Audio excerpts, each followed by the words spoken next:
Good evening and welcome to the Linfield Business Coalition's Candidates Night. Before we begin, again, just a quick reminder, this will be broadcast on Comcast Channel 9 and Verizon Channel 29. We will get started in just a moment, but before we get started, we're going to change out the order of things a little bit, and at this moment, I'd like to invite Mr. C.V. Bowden to give his prepared remarks. Thank you. That carrying all right? Yes, it is. Yes. Don't want to have to yell. It's a good thing you don't have to stand up. You know, nobody wants to watch a 95-year-old man stand up. It's not the most delightful subject you've ever seen. 58 years ago, I moved into 468 Main Street, Linfield, Brimstone Corner, as it was known as, and I maybe contributed something to that title. But shortly after Labor Day, I went down to investigate the Linfield Public Library. And I went home and I told my wife, my God, we don't have a library. But we did have a woman whom I met that day, Mrs. Fowellen, a woman of great courage and a vision. What you see today is a result of her vision, or at least the best part of it. And I have been connected with the library one way or another since that day because I attached myself to Mrs. Fowellen. I worship librarians, and I felt and feel that a good library is a mark of a good town. If you don't have a good library, you don't have a good town. You can't have a good time. Reading is the most important a young person can do. People call me about their children having trouble in school, and I say, do they read? Do you read at home? Do you have books? Those who are having trouble, the answer is always no. And that's why I've stayed with the library. I've been a member of the board for 35 years.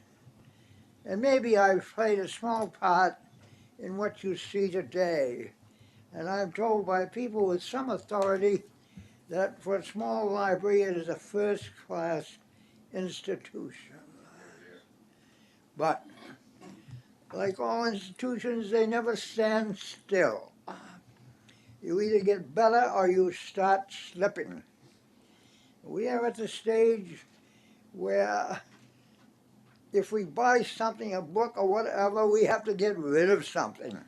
And that's not the best way to run any library. I'm asking for your vote, although you may say, well, he's been there too long, but I don't think so. But I may have played a small part in this, but we have been extraordinarily fortunate of having a series of magnificent professional people as directors of our library. And I must say that the present director, Nancy Ryan, is perhaps the best director we have ever had. And I've seen them all and had a hand in those and picking some of them. But why do I want to stay another 3 years? We're at the stage now at the most important point. The library is either going to get better or it's not because of the limitations of it. As you know about parking, I have nearly been killed a dozen times on that entrance to the library. We had an employee recently who was badly injured, although she's recovered. But anyway, that's a small matter as to the location of it. But I hasten to say, we've not abandoned the idea of, remodeling the present structure. And every vote we ever took from the public indicated they wanted the library to stay in the center and I agree with that. The question is, do we remodel it or do we build a new structure? And that's where we are today. I love that. I love that process. And we have funds available to pay the incidental beginning costs of architectures and so forth. And someday, luckily, I hope I'll be here when the state contributes 40 to 60% of whatever you as voters decide to spend. And our present study involves the necessity of planning for the next 20 years. Not tomorrow, not next year, not 10 years, but 20 years from now. What are we going to need as a library? That's a very nice game to play. But I'd like to participate in at least 3 years of it. My philosophy is, as I just said, the library is essential to a community. Everything I read about libraries is that, contrary to some people's expectations, libraries are becoming more important every day. And we need some things in the library we don't have. A meeting place, a place where scholars and people who want peace and quiet when they read the book can go. That's just a few things that I put before you. But if I wanted to put anything before any person I ever spoke to in my life, in this world where education is so important, so vital, read. You must read, and the library is the most wonderful place to read and get books. A boy today, armed with a library card, is better off than somebody in the 18th century, or maybe an occasional lord had 10 or 15,000 volumes. You can get any book that is now in print in America and some foreign countries, so far as that goes. And I've got a lot of them. The world is right. The world is there at your fingertips if you want it. Thank you very much. Thank you.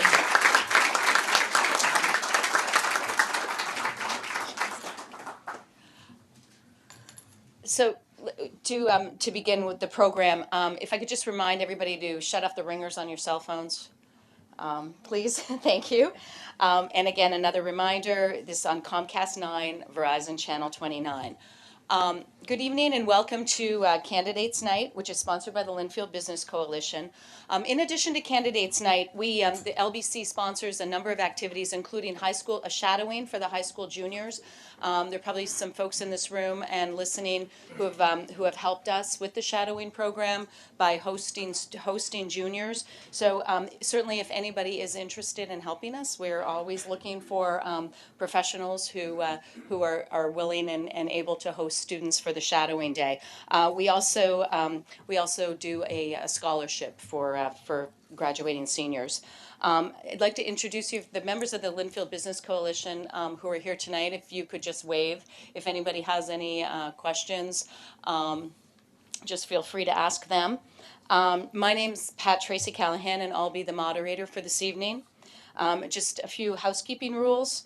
The Linfield Business Coalition will be using a format that we believe will allow each candidate an opportunity to present his or her background and points of view on issues that are important to our community. The following rules will be in order. The moderator for the evening will control the questions and will have full authority to mandate adherence to the prescribed formats and rules to take and the ability to take any corrective actions. The moderator will administer the questions to the candidates in the predetermined order. Before we began, the selectmen candidates did a coin toss, and Katie Shea will be responding to questions first. The first question first, and then we'll flip the order around. Members of the audience will be invited to submit questions throughout the evening.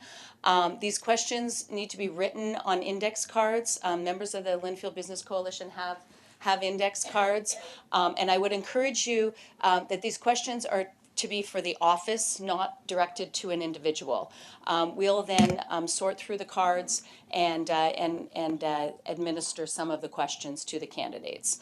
Also, for folks watching at home for the first time ever, if you would like to submit questions within the next hour, you're welcome to email them to info@lbchome.org. And that's for the next hour or so.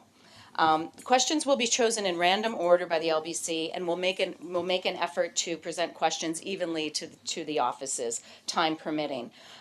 Questions will be posed to candidates for all positions, not just the contested positions.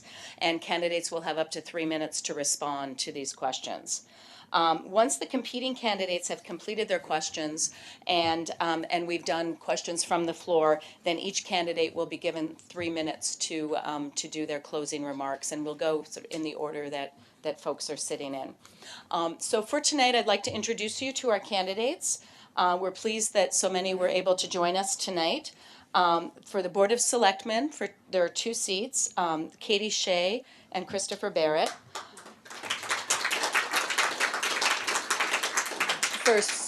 I'm sorry, there's 1 seat for Board of Selectmen, pardon me. For School Committee, there are 2 seats. Tim Doyle, who is here with us tonight, and Sal Camarada, who is unable to join us but did send along some prepared remarks, which I'll read at the end. For Library Trustee, you met Mr. C.B. Bowden. Again, there are 2 seats for Library Trustee. And Russell Bokenkroger, pardon me. For Planning Board, we have John Faria, and Housing Authority, Michael Walsh.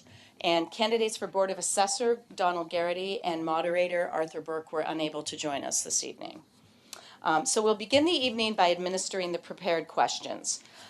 So how this will work is you have envelopes in front of you. So if you would take envelope number 1,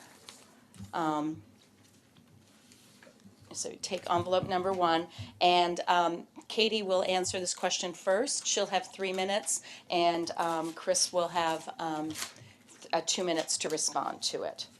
According to the 2014 Town Financial Statement, Lynnfield has an unfunded other post-employment benefits liability of approximately $56 million. Changes in state law now allow the town to start funding this similar to the way the town has with the unfunded pensions. Last year, Lynnfield started to fund this liability with $100,000. Do you believe this is sufficient funding? Are there other alternatives that the town should investigate to help fund this liability? And Katie, up to 3 minutes to respond. Hello. First of all, thank you everyone for coming tonight. This is an unbelievable turnout, so thank you so much. And for all of you that are watching tonight. OPEB is something that has become a very important topic for all of us. And what OPEB is, what it means is other pension employee benefits, and this is health insurance.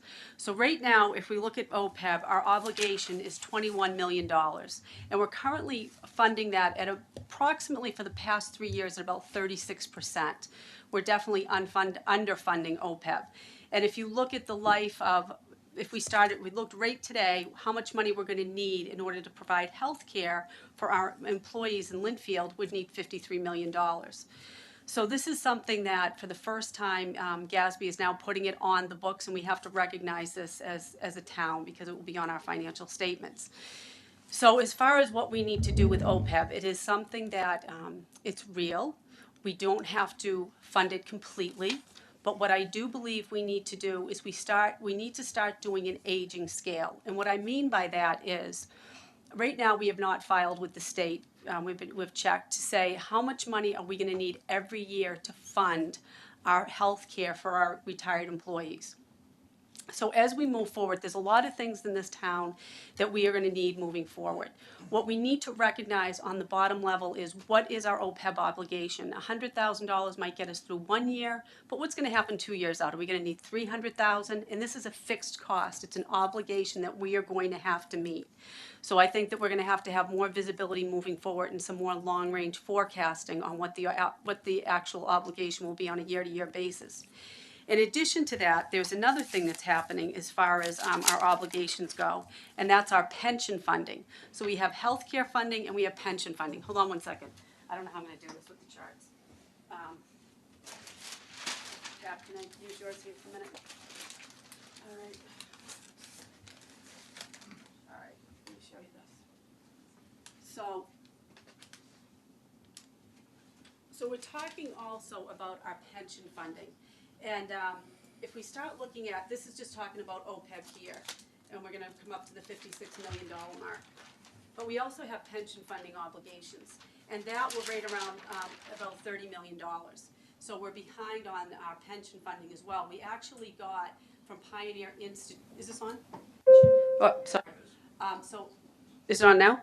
All right, sorry, everyone. So Pioneer Institute looked at pension funding, and in the Salem News, Essex County, which we're part of Essex County, we actually got an F in our pension funding. This is not devastating for Linfield, but it's a concern. We have to start looking at our pension as well as our healthcare obligations and just chart out what we will owe every year. What we could do, what Wellesley has done, is they've bonded this, so we could go ahead and bond it.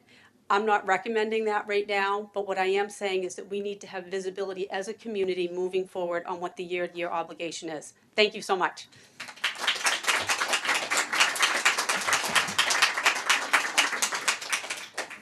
Okay, thank you. Chris? I just want to agree with Katie. I want to thank everybody for coming here tonight. This is a wonderful showing. I love my community, and I like to see this type of participation in the discussion.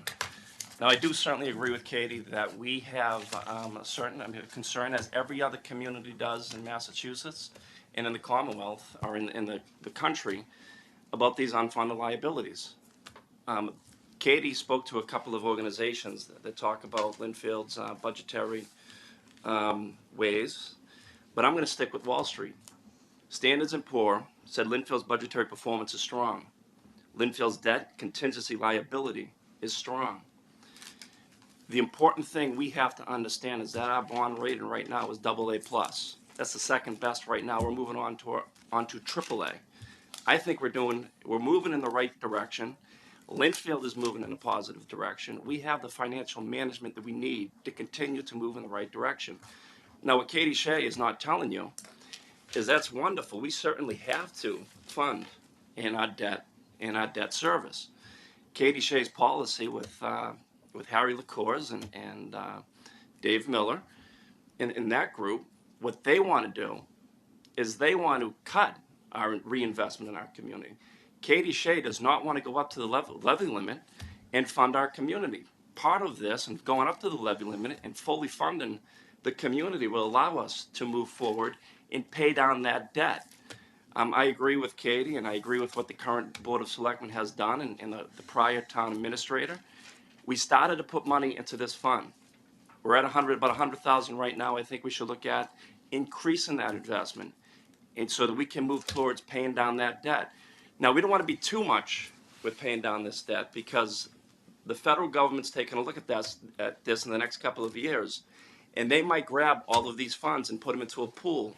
We have to be protective and cognizant of that and make sure that we're funding our money in the right way. But the most important thing we have to understand here tonight is Katie Shea's looking at not level funding our budget, not going up to the levy limit, and this will disallow us from paying down our debt. It will disallow us from what we did back in the fall when we had an extra $1.1 million from Market Street, and we paid down some short-term debt to save the community about $300,000. This is the type of fiscal responsibility I'll bring to the Board of Selectmen. I will not have the type of policy that Katie Shea and Harry LaCours and Dave Miller want to put together and be irresponsible with our fiscal growth moving forward. Thank you. Thank you. And if you will open question number 2, envelope number 2. And this one, Chris Barrett will go first, and Katie Shea will go second. So Chris, you'll have 3 minutes, Katie will have 2. And just a reminder that the timekeeper is in the back of the room, so he'll be signaling you when you're close. Okay, so the question reads, The question reads, what do you see as the greatest issues facing the town over the next 2 to 3 years, And what creative ideas would you have to address these issues? Can you tailor your answers to specific departments, such as senior center, libraries, schools, fire, or police? Thank you. I think this is a great question, and this is one of the reasons that I really chose to run for selectman. I think Linfield's moving in the positive direction right now, and I think I want to make sure that we continue to make that next step in the positive direction. The one concern I've had, and I think the greatest issue we have right now, is we have a group in town that want to move Linfield in the wrong direction. Katie Shea is certainly part of that group. She's been leading the charge for Dave Miller at town meeting to not fully reinvest in our community. And one of the things I want to make sure that we do is that we continue to move in the right direction. We continue to reinvest in our schools. We continue to reinvest, and hopefully, as Stevie Bowden, as he was talking about with the library, is we reinvest in structures like the library, the fire and the police, our infrastructure. I think the next couple of years are very important. I think we have an extremely important question before us in the community with what direction we take.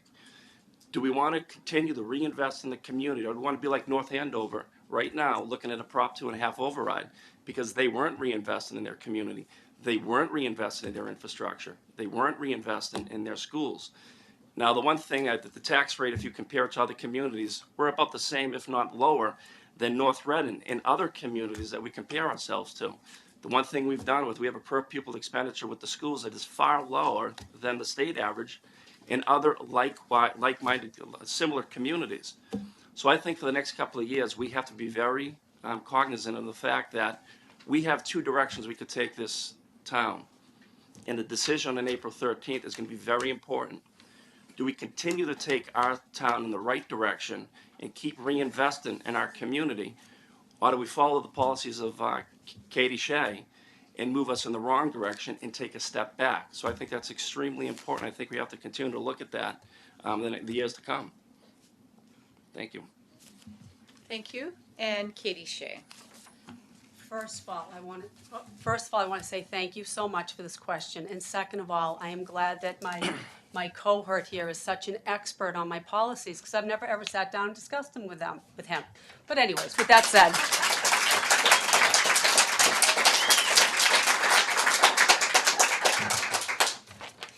So with that said, let's move forward. When we talk about the greatest issues facing our town, first let's take a look at where we're spending our money, okay?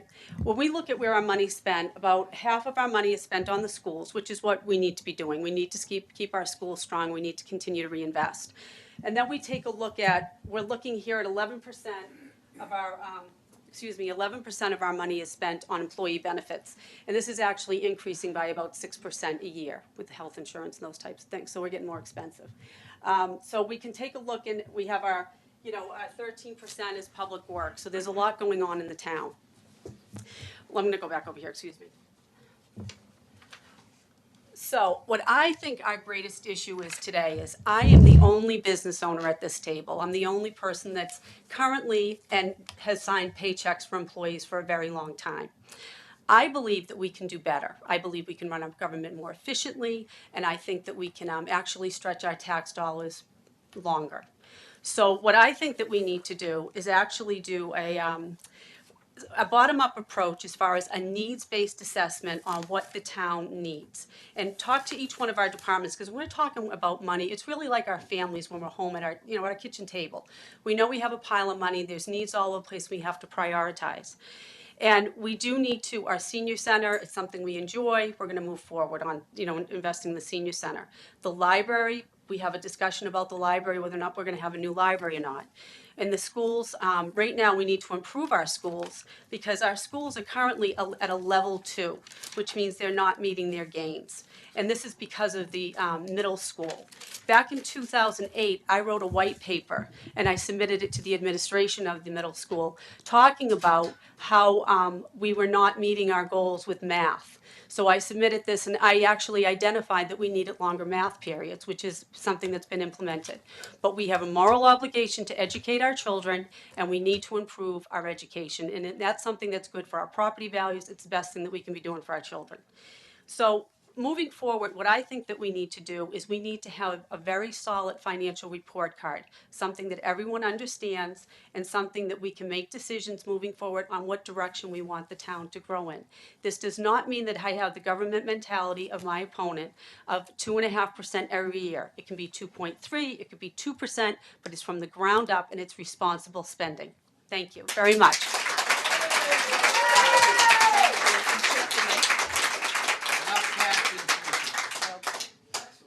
Okay, if you will open question number 3.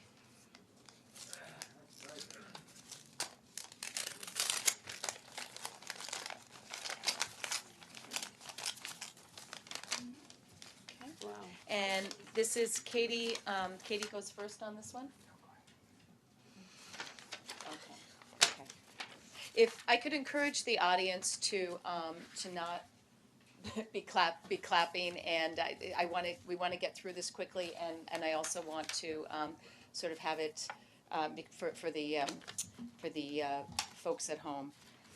So question number 3. Okay, if we could continue, please. Question number 3, and Katie, you'll be going first. What creative ideas do you have on what the town should do with Center Farm? And you have 3 minutes. And Chris, if you could turn off your mic while Okay. Thanks. First of all, Center Farm. I voted for Center Farm. I grew up in Linfield.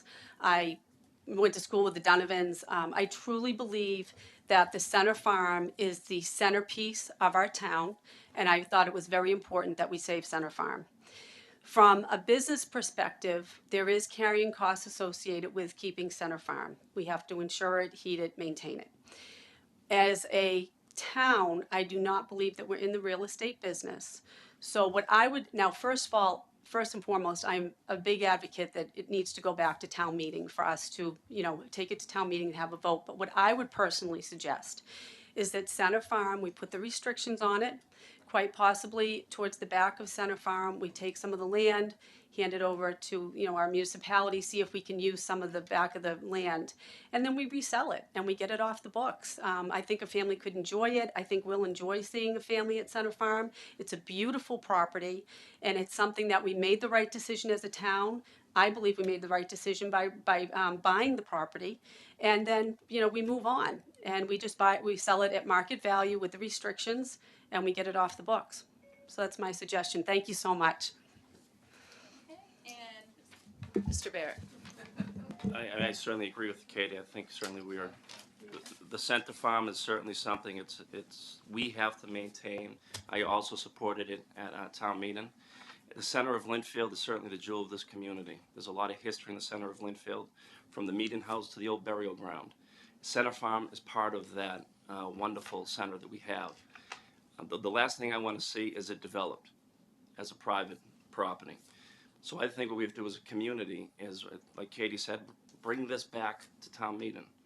Make sure there's restrictions on that deed that will protect it, and make sure that the history in the center of Linfield is protected for future generations. The one thing that has concerned me in Linfield over the last couple of years is that we're seeing a lot of these properties, these historic structures torn down and developed. There's a lot of history right now we're losing in Linfield. I think we have to maintain it and save it so that we can certainly pass it on to future generations, and they can understand and appreciate the wonderful community we have here. I look at the Lexingtons and the Arlingtons of the world that have all that wonderful history, but a lot of the men and women came from the town of Linfield in our area, and a lot of these structures are being torn down. The Danforth House is another one. We have to figure out a way of retaining this heritage and making sure we can pass it on to future generations. And I think Center Farm was a wonderful move and a statement by the community that we're going to stop the type of development that could really rip down the character of Linfield. So I hope town meeting makes the right decision again, and that we retain it, put the proper deed restrictions on it, and move forward. Thank you.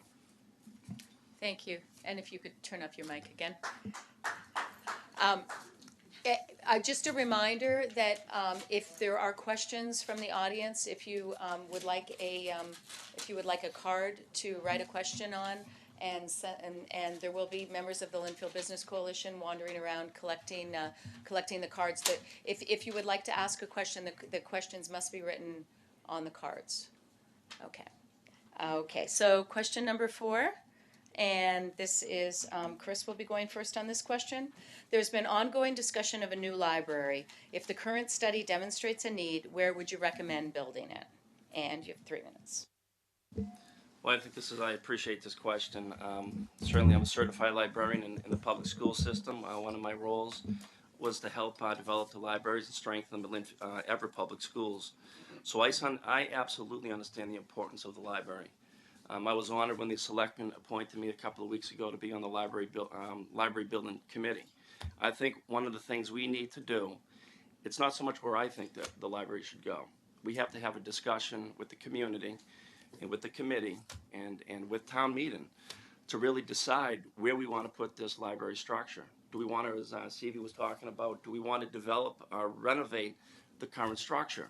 That's certainly one of the discussions we're having right now. Do we want to relocate it to another area? I know there was a discussion of possibly having the new library with the recreation center across from it. I think these are all very interesting ideas. The one thing I certainly believe in is working within the community, not just looking at the library, but looking at the DPW building, looking at the fire station, the police.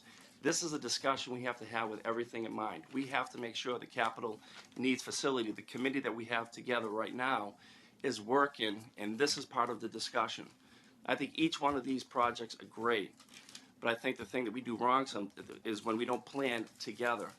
So I think with the library, I will work hard on the library building committee to make sure that we have a plan in place that the community can look at and hopefully accept, and we can move forward, and hopefully we can appreciate a new library or a renovated one that really retain the structure and the heritage of the building we have right now in the center. Thank you. Thank you. And Katie, up to 2 minutes. Okay. First, as far as the new library goes, I did not have the opportunity to be on the library committee because I was not asked. I'm not a politician in Lynnfield. I'm not a politician. But I did go to a library committee meeting, and I have talked about the library with some people, and there is grant money available for the library. In order to get the grant money, we have to have parking spaces. And I've been going to selectmen meetings now for almost 2 years, and I did have a discussion with Bill Gustis, and what he explained was in order to build a new library, if you build a new library, it has to be within a mile of the existing library.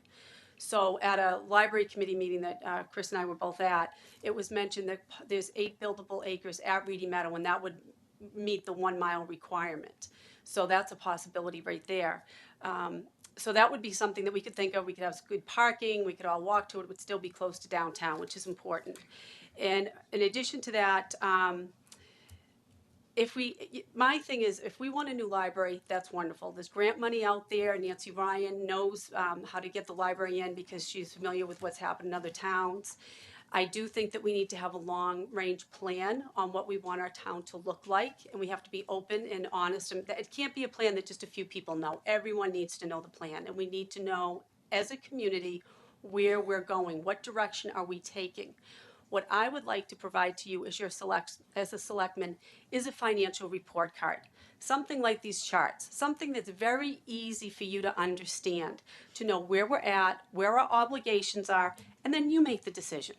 If you want to renovate the existing library, we can do that. If you want a new library, we can do that. As long as you have the facts and you know the long-range plan and what our future obligations are, I think it's wonderful. We can go ahead and make that decision together. Thank you. And if you will open question number 5. And actually, if you turn off your mics. I'm sorry. Ready? Okay.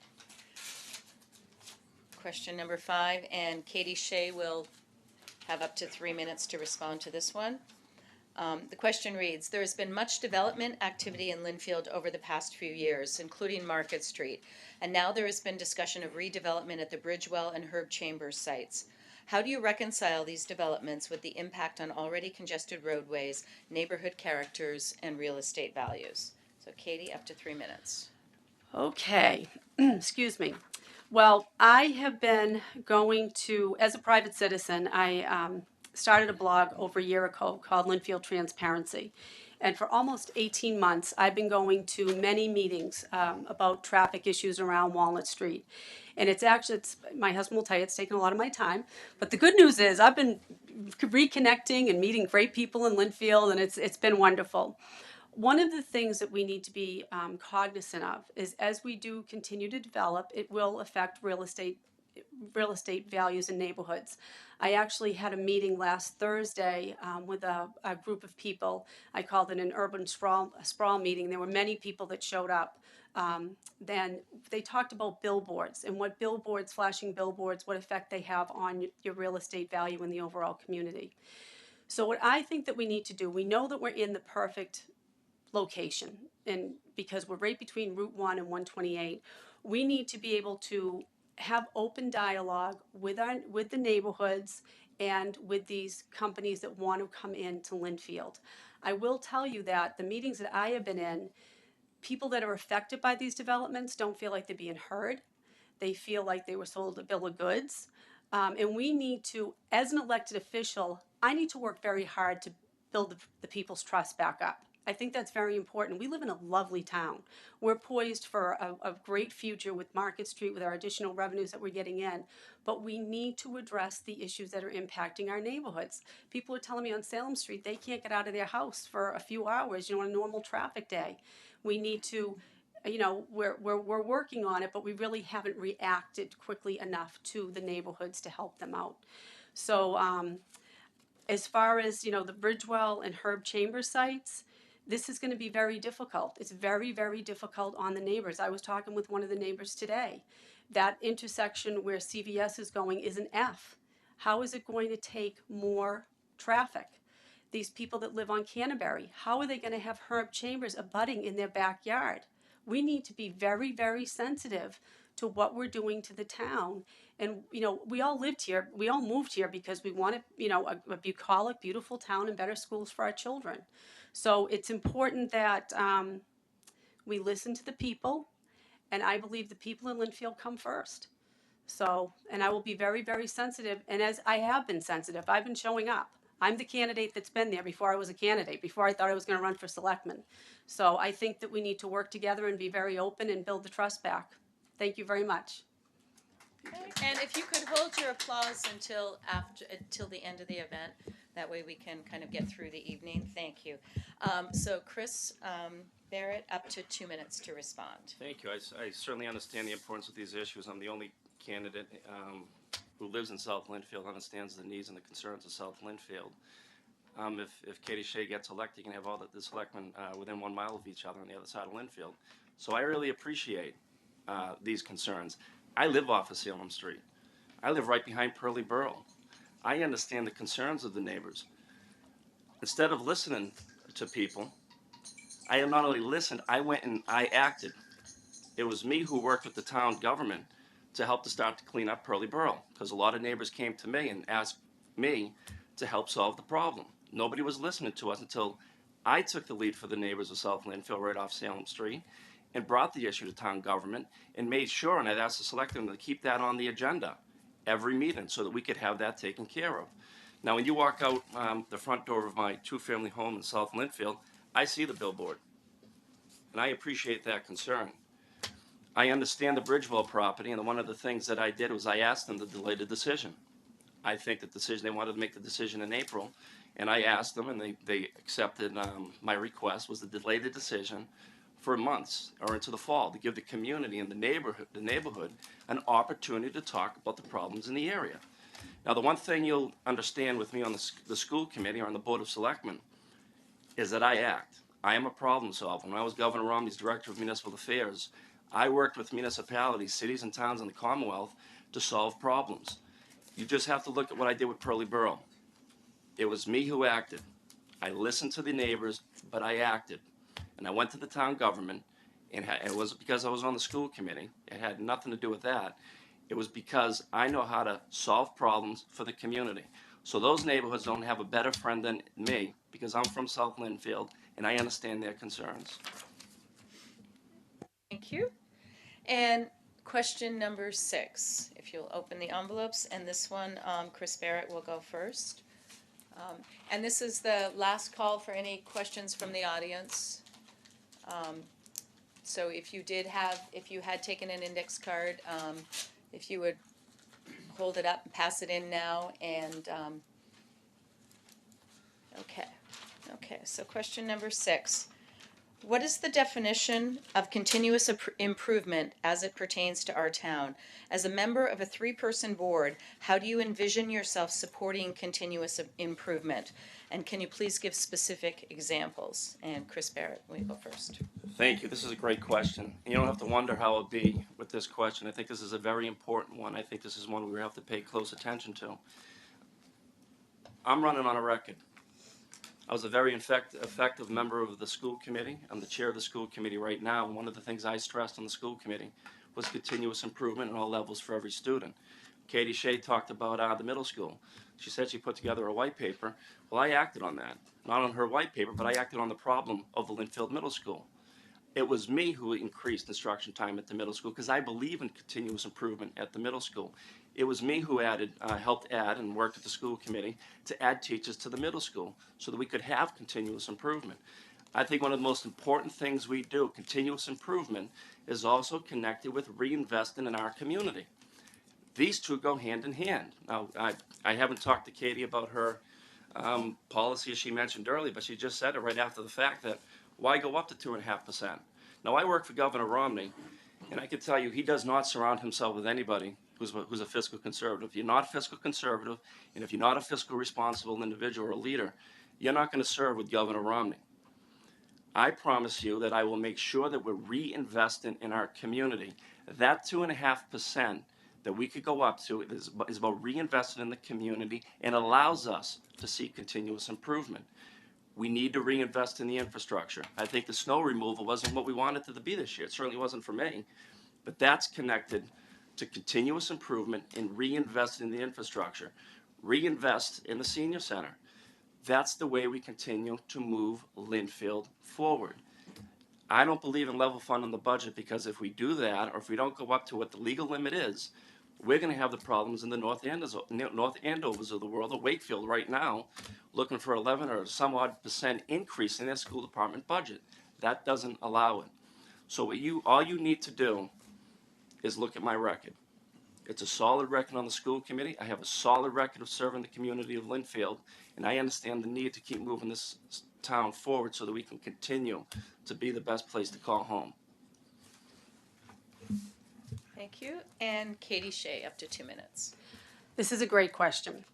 For 12 years, the town has been going up to the maximum 2.5% levy limit. I've had a lot of coffees, and I want to thank each and every one of you that hosted one for me because you've been great. And the comment that I keep on getting back is the town looks shabby. If you look at the roads, the infrastructure, and what people are saying is, as far as my opponent here keep on telling me that level funding, he's good at it. He's a politician. He's a Beacon Hill guy, and he hasn't seen a tax dollar he doesn't like to spend. So what my proposal is as I stated before, and I'll clearly state again, instead of people coming in and talking about their budgets and say, well, they tell me to ask for more than I need, it is a bottom-up approach on we're all sitting around, what do we need to run the town and what are the right decisions for us to make? I believe that we need to put money back into our infrastructure. We need to put money back into our roads. But we need to take decisions back to the voters of Linfield. Some people say, you know what? I thought my taxes weren't going to continue to increase at the 2.5% rate when Market Street came in. Many people say that. Other people say, you know what? I don't really care about the tax dollars, but if the town could look better, that would be better for me. We had a $1 million that we paid off a note. Well, that note was paid at the end of the year, and you'll understand this. I'll talk about this with you later. We should have seen, our town management should have seen this money piling up, and a decision should have come back to town meeting. Do we want to pay down a note, or do we want to put the money somewhere else? I think people in Linfield are intelligent. We live in a really nice town. We had to work hard to get here. We can make decisions on our own. And as we provide more information to you, I want you to have those decisions and the information to move forward. Thank you very much. Okay, thank you. Okay, now we have a few questions for the audience, and if you could just turn your mics off. And again, we'll keep going with the order that we had been going in. So on this one, Katie first, and then Chris next. This is a question for both candidates. What in your background makes you more qualified than your opponent for the office of selectman, i.e. financial background, administrative and business experience, or any other qualifications? And we do have up to 3 minutes, but in the interest of time, we do have quite a few questions. So if you could keep your comments on the brief side, that would be great. Okay. Okay, and Kate. Okay, great. I worked my way through college. I've always been someone that's worked. The reason why I am so committed to Linfield is because I received 4 years of scholarship money from this town. And when you're a kid and you're trying to do it on your own, you thank your community for standing behind you. So that's why I'm putting myself out here for you. I am not a politician. I'm a business owner. I came out of college. I followed a truck to get my first job. My first job was at BASF. And that was when it was computer drives, mag tape, all that.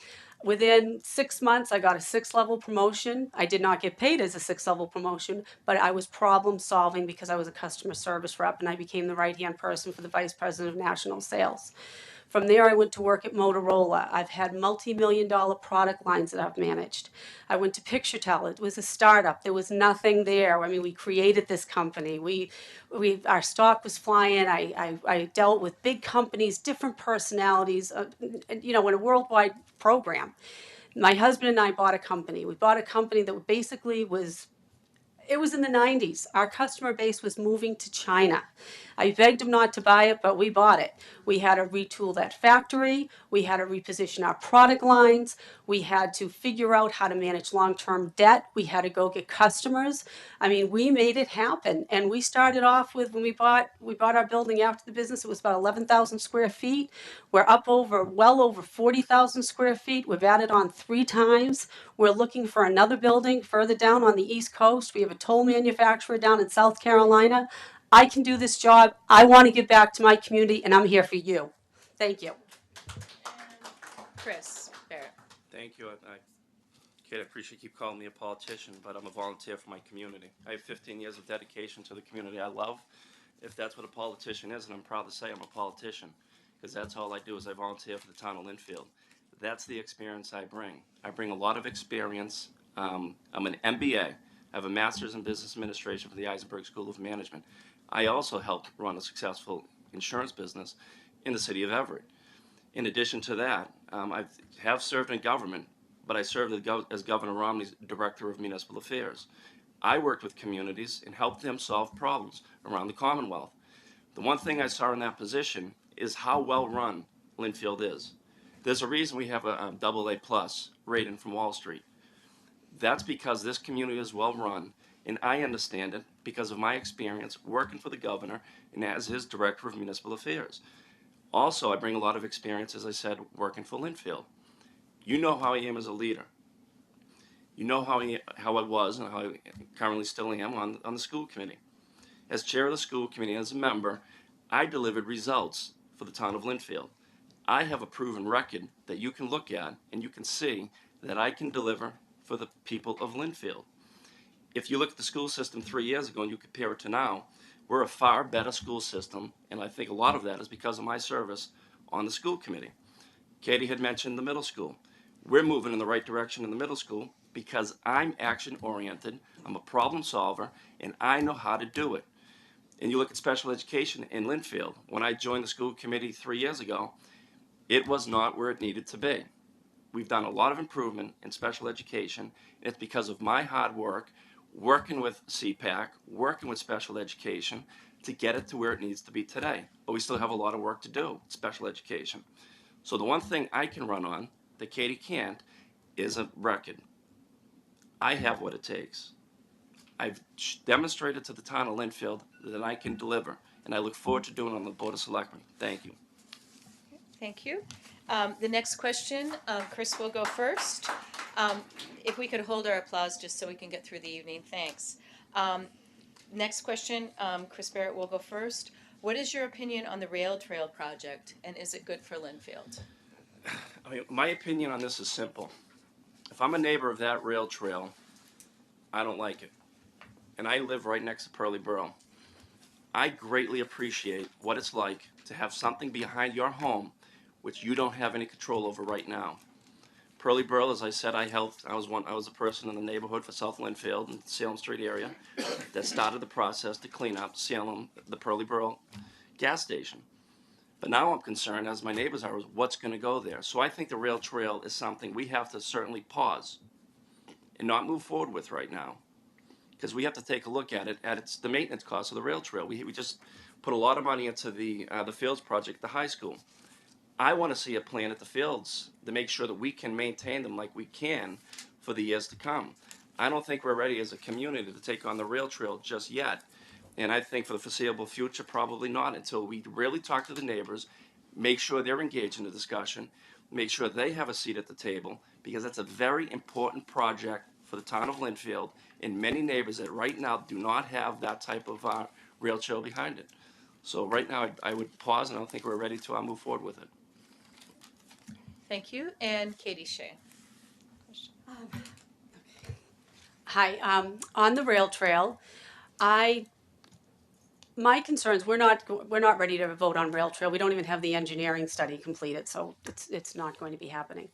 But my concerns with rail trail really are three. First of all, the rail trail wraps around our schools, and it's going to touch upon Bethlehem Nursery. Now, our schools are getting 118 surveillance cameras, so the safety of our children, I don't know where the camera's going, but that they might be okay with the rail trail. But Bethlehem Nursery, we really need to think about that, because that trail is going to go right near there. The other thing is the environmental impact that it's going to have going across the meadow. That's something that I'm very interested in, to make sure that we're environmentally, whatever we're doing out there, we're doing the right thing. There's also been water issues that have been brought up about rail trail that will resolve around the Worthmore Perry Ave area. And if I am elected selectman, I've had conversations with people. A lot of it has to do with the runoff in Saugus. So as your selectman, I will not wait for rail trail, but I will start looking into the water issues as far as that goes, because I grew up in that area, so I'm very sensitive to that. So I think the water issue should be separated out from rail trail helping that. Finally, what I believe, and I've also talked to many people with that are abutters, is we need to prepare. Whether rail trail is passed or not, the abutters need to be protected. So we need to have in writing what, if it passes, which I know many of the abutters do not want it, we need to have in writing what kind of foliage do you want around your houses. And I'm not saying that I'm for it or against it, because right now I'm not ready for rail trail. But you need to know, you're not going to get a little holly bush that's 3 feet tall. If you want a tree, if you want something to protect yourself, you need to go into the vote when it happens, or if it happens, and have a written plan to protect your property. Thank you very much. Okay, thank you. Next question, and Katie, you will go first on the next one. I understand town union contracts may be up for negotiation this year. What attributes do you have to prepare you for these important negotiations? Okay. When it comes to union contracts, we do not own a union company, but I have long-term employees which have employed for many years. As far as the union contracts go, I do have a lot of experience with contracts, so I feel very confident that I can, prepare myself for contracts. I also have an MBA from Northeastern. I've taught business classes at Northeastern and North Shore Community College, and I also am someone that I like to look at the people around me and really say what is the best way for us to handle this, and look at best practices of other communities around us. So I'm very confident. I've already talked with the fire chief. I mean, I have relationship with the department heads as far as, this can all be worked out. I think the finance committee actually has to go into these union contracts as well. I think someone from the finance committee should go to help with the long range planning. I am not a public employee like my opponent here, who is a vice principal at a K-8 school, but I'm going to come to this from a business perspective and an employer, as someone that brings jobs to Massachusetts. I will be fair and equitable to our employees. They deserve to be treated fair and equitably, but at the same time, I need to also look out for the taxpayers and our long-term obligation to pension and healthcare benefits. So, but I feel strongly that, we'll be able to move forward, and it will be a positive experience for everyone. Thank you. And Chris Barrett. Well, thank you, Sonny. Certainly, I bring an experience being on the school committee. Helped negotiate a contract for our Linfield Public Schools. We were able to negotiate a contract that was very good for the town of Linfield. It was not as good as the city of Everett gave their teachers. We got a nice below average rate of increase for the teachers of Linfield, but it was good for the town of Linfield. And I will make sure that because a lot of these contracts are coming up next year, we have to make sure that certainly that they're sound and that we can certainly fund them in the foreseeable future. We have to make sure from what we're getting from these contracts will help Linfield prosper in the years to come, but we don't want it to become a burden for the community. So we have to continue to develop a positive relationship with the union, the membership, so that they can understand the restrictions we have as a community, so that we can continue to move forward. But I think the most important thing that we need to do is the one positive thing we've done is we've created all these contracts and they're coming up at the same time. So that way we can really make a plan that's positive for Linfield, and we're not like the way it was a couple of years ago, negotiating with unions at different times. I think we're at a good point in Linfield do that right now, and I'll just continue to be the positive addition I've been on the school committee if I'm on the Board of Selectmen. Thank you. Thank you. And the next question goes to Chris Barrett first. With the influx of monies coming into the town from Market Street, why should our taxes go up again? Where did the money go? Well, I think the most important thing with that question is when we sold. I was part of certainly one of the group that brought Market Street to Linfield because of the alternative that could have been here. I think Market Street was looking at Redden, and they were looking at Linfield. The group that brought it here. They ended up coming to Linfield, and Redden ended up being 400 to 600 units of apartments. So that would have been a major burden on the town of Linfield. Now, with the way we sold it and the way we brought it to the community, and when we voted on it, it wasn't about reducing taxes. What it was is avoiding the need for overrides so that we can continue to reinvest in our community and use a lot of this new growth to put it to areas where we need it. Put it to the schools, DPW, the police, the fire. I think it's important we take this new revenue and reinvest in the community. As much as I'd like a 1% tax cut or a decrease on my taxes, that'd be about $80. I wouldn't even be able to bring my family to dinner. I think it's important that we take this new growth and reinvest it in the roads, and make sure we have the community that will continue to be the best community to call home in the state of Massachusetts. I think, as my opponent, she doesn't want to go up to the levy limit. She's looking to possibly, the group that's supporting her, and they looked at her and said, she's the perfect candidate for us, the Dave Miller group and the Harry LaCour's group. They're looking to level fund the budget. That will be a major hit for the town of Linfield. If I'm on the Board of Selectmen, I will maintain our forward momentum and use this new growth to continue to rebuild the town of Linfield and make it into the community we deserve. Thank you. Okay, thank you. And Katie, same question. Well, I just have to say this, and it might be a rumor, but maybe yourself or someone on your campaign team actually reached out to Harry LaCour's group to see if they'd support you, Chris. So, you keep on referring to that. But as far as the $2.5 million that we got from Market Street, $1 million of it did go to pay off, or 1.1, or about 840,000, whatever the number close to, went off to pay off a note in Linfield. So that did happen. Part of that money went there. We are hiring some additional policemen that we need very much. So we do need that. Some of the money has gone to the fields. Some of the money has gone, we're going to be buying a new cruiser. We're going to be buying new hoses. So the money is being spent. As far as, where do I think it should have gone?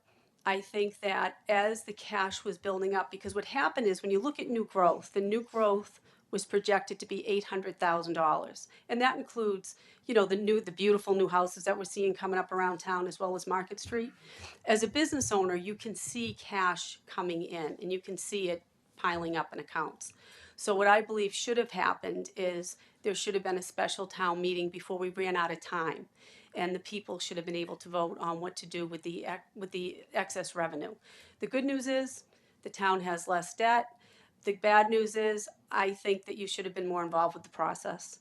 So, and again, as far as $80 for a dinner with taxes, I don't think any of us really like to pay taxes. I think that's why we're not all British, remember, the taxation thing. But at the same time, as a business owner and someone that knows long-term planning, it's not about 1 year of let's say a 2.3 or a 2% tax increase. It's about the compounding of the tax increases. And this is really about smart planning. We've had the same town administrator for a number of years. My opponent here, he's been involved in town government. We have a different philosophy. I am a business owner.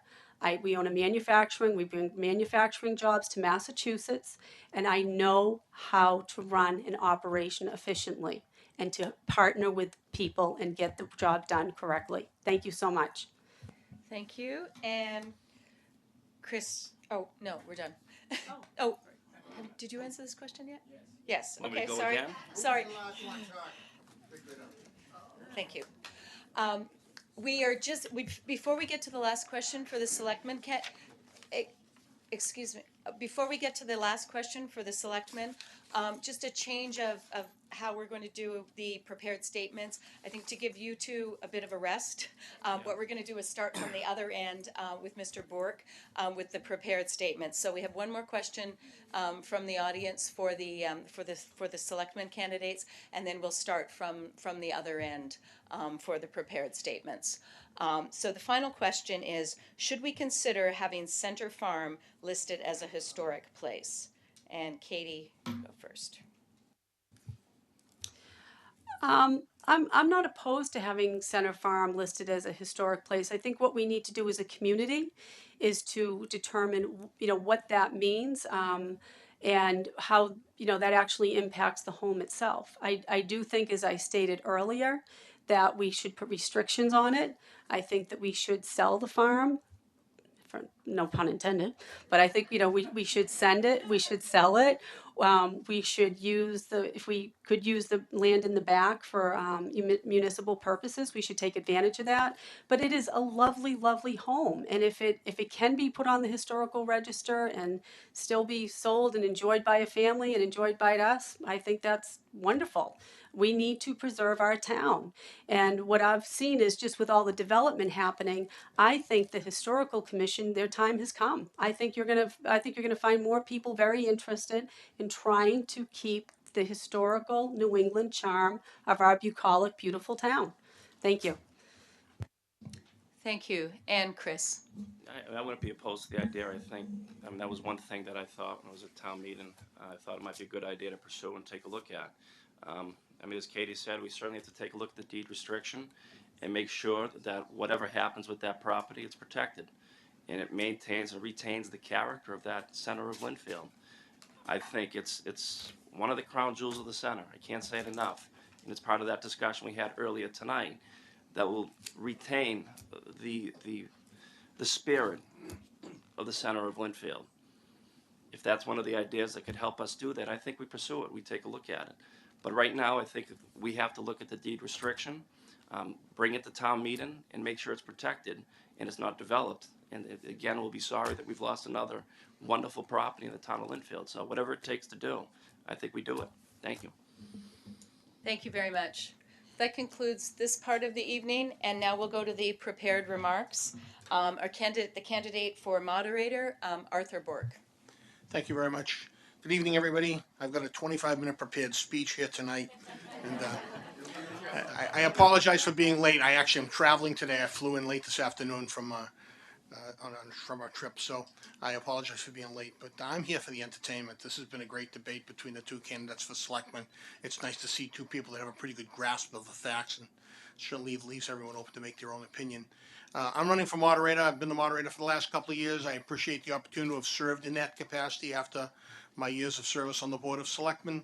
And I'm open to any questions if anyone has one. I just like running town meeting. I think it's a lot of fun, and I think it really is the purest democratic process you can get when people can stand up, talk about whatever they want, take a side on an issue, and debate it with their fellow citizens and fellow taxpayers. And I believe that I try my hardest to try to make it an open forum so everyone gets a chance to make their point. Thank you very much. Thank you. Now the candidate for Housing Authority, Michael Walsh. Hello, my name is Mike Walsh. I'm running for Housing Authority here in Linfield. Tip O'Neill used to joke, always watch who speaks ahead of you in the program, and I kind of missed the boat on that one. But I'm running for Housing Authority because Linfield's given me a lot. Not everyone knows that we have a Housing Authority. We actually have a gem of 64 units. Slow down, okay.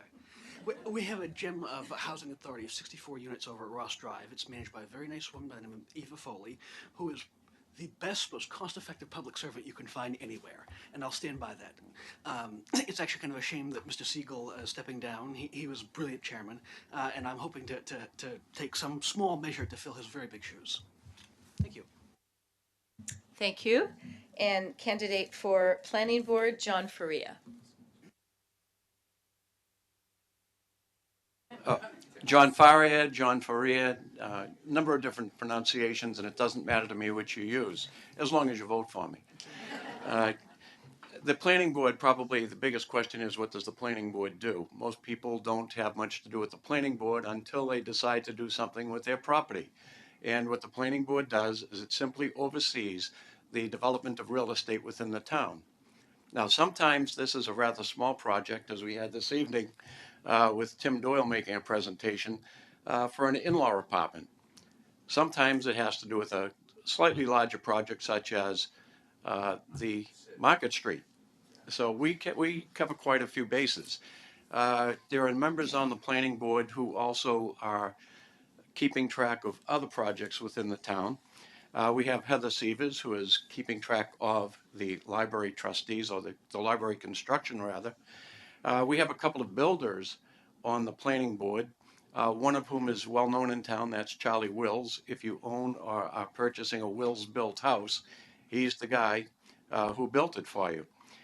We have Randy Crompton, who is also another builder. And also on the board, aside from myself, we have Alan Dracius. Alan is a long-term servant. He's here in the audience today, a long-term servant of the town. He is right now bringing in funds from MAPC to study the center problem and what to do in the center of town.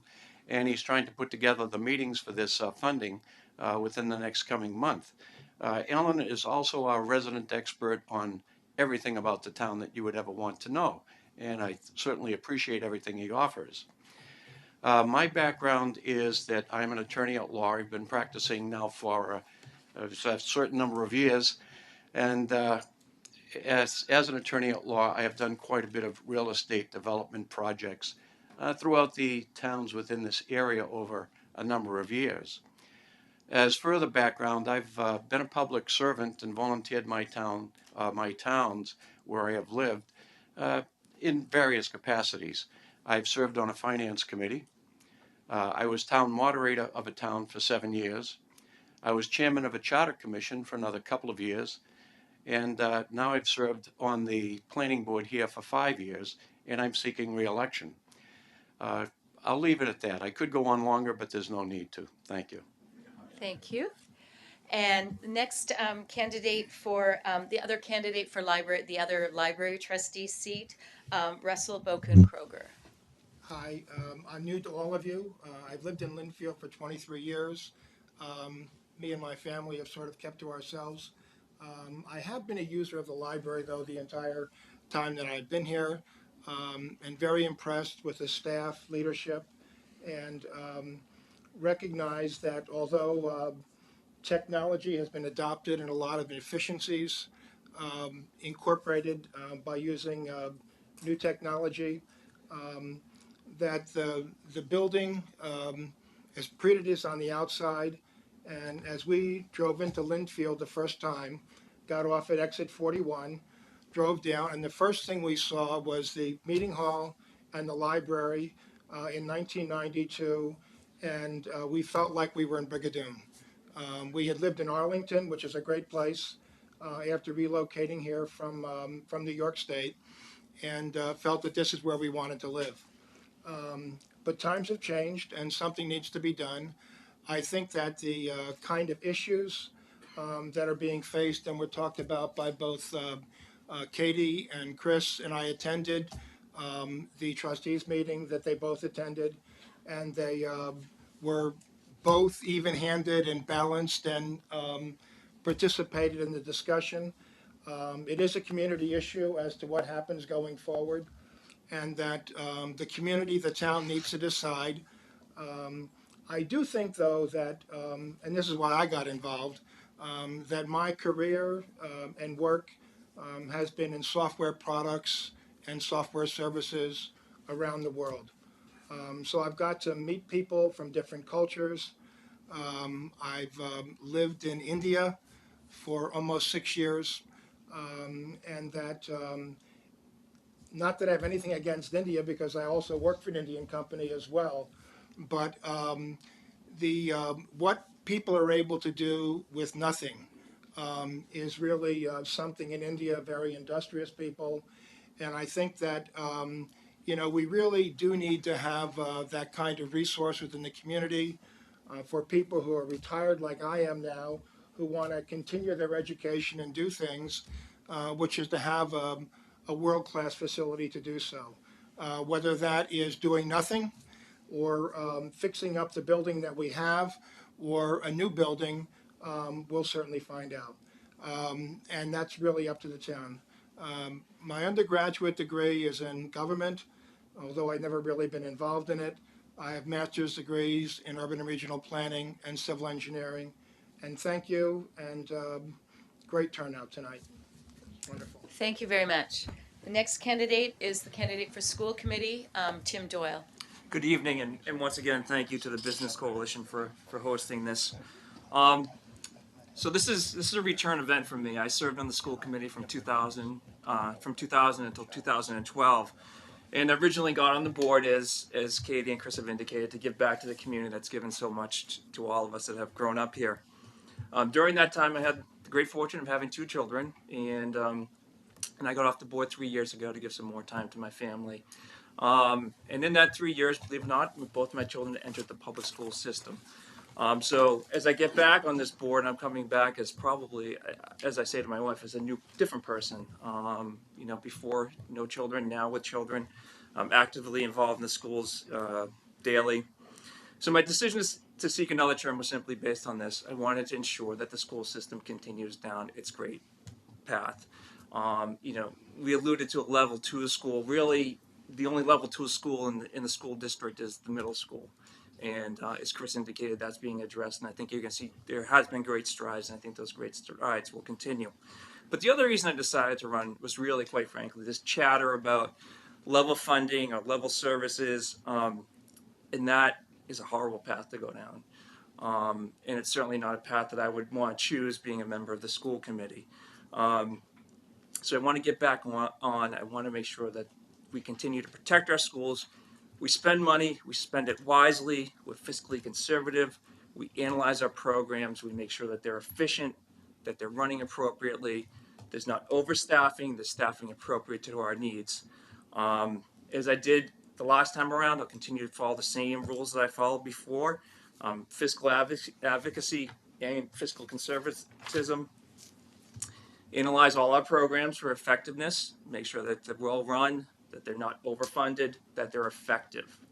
You can have all the money in the world, but if it's not spent correctly, it's not going to affect the quality of education.